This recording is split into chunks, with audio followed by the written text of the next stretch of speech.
Свинка Пепа. Я свинка Пепа. Це мій менший брат Джо. Це мама свинка. А це тато свин. Свинка Пепа. Кашель Педро. Сьогодні навчальний день. У Пепи та її друзів урок музики. У міс Полі була лялька. Пробачте, мадам Газель. Ой-ой, у Педро кашель. Не хвилюйтесь. Я подзвоню доктору Ведмедю. Доктор Ведмідь, слухаю. Добрий день. Це мадам Газель. Тут хвора дитина. Не хвилюйтесь, я скоро буду.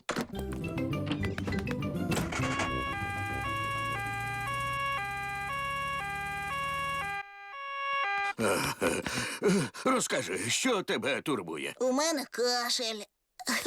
Он як? У тебе горловий кашель чи грудний кашель? Я не знаю, але він отакий. І коли ж він почався? Коли мадам Газель почала співати. Нічого серйозного. Проте кашель Педро може бути заразний. А що значить заразний? Коли у когось є кашель, іноді він може передаватися іншим. Мені потрібні ліки. Вистачить однієї ложечки. Однак вона може тобі не посмакувати. На смак, як старий черевик у варенні. Дякую, докторе Ведмідь. До побачення. Бувайте! Як я й думав, кашель у Педро такий заразний. Песик Денні і овечка Сьюзі заразилися від Педро. Відкрий рот. Фу! На смак схоже, як йогурт зі смаком килима. Фу! У нього смак квітів. Молодці, що ви так стійко випили ліки. А ви коли-небудь хворієте, докторе Ведмідь? Ні, Пепо, я ніколи не хворію. Я щодня з'їдаю одне яблуко. До побачення. Бувайте! Пора йти додому. Батьки приїхали по своїх дітей. Мамо, тату, у мене кашель. Доктор Ведмідь прийшов і обстежив нас. Він дав нам гидотні ліки. Мадам Газель, можете заспівати свою пісню? А вже ж, Пепо. У міс Полі була лялька.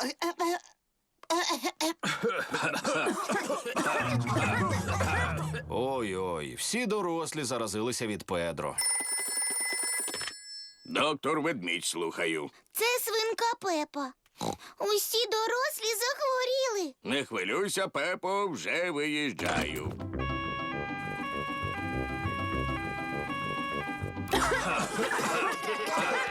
Усім привіт. Заразилися кашлем від Педро? Усе ясно. Станьте в ряд і відкрийте роти.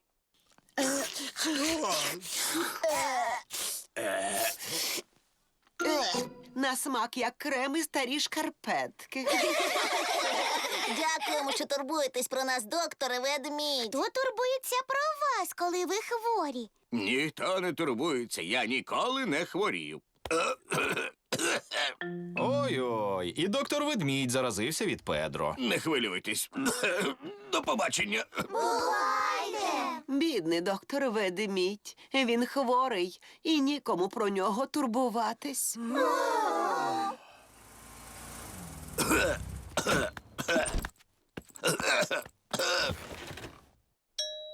Хто це може бути? Привіт! Ми прийшли потурбуватися про вас. Ось фрукти. І подушки. А ось і ліки. Фу, на смак, як йогурт з варення у килимі зі шкарпетками. Це вам пісенька, щоб ви скоріше одужали.